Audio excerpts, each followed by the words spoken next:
Leo nawaletea makala fupi kuhusu swali ambalo limezua mjadala mkubwa mitandaoni hivi karibuni.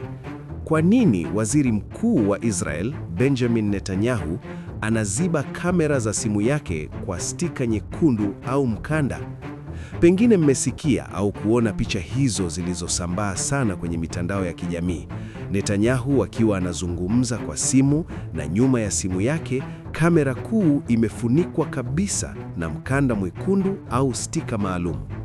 Watu wengi wameuliza, je, ni paranoia? Je, anaogopa nini? Au kuna siri kubwa nyuma yake? Kwanza, hebu tuanze na ukweli wa msingi. Hii si jambo jipya wala la kushangaza sana kwa wataalamu wa usalama. Netanyahu, kama viongozi wengine wa ngazi ya juu duniani, anaishi katika mazingira ya vitisho vya hali ya juu, hasa vitisho vya kidigitali.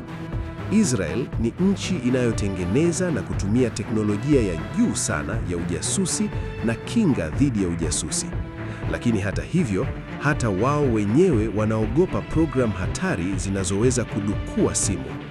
Moja ya vitisho vikubwa ni programu za upelelezi kama Pegasus au zingine zinazoitwa zero click, yaani zinahitaji tu simu yako iwe online na bila wewe kubonyeza chochote, zinaweza kuwasha kamera na mikrofoni yako kimya kimya.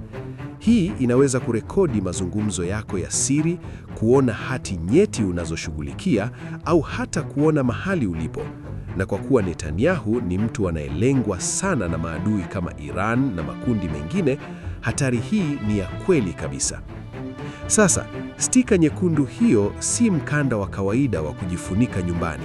Ni Tamper Evidence Seal, stika maalum ya usalama inayotumiwa katika maeneo nyeti ya serikali ya Israel kama ofisi za Knesset, wizara au maeneo ya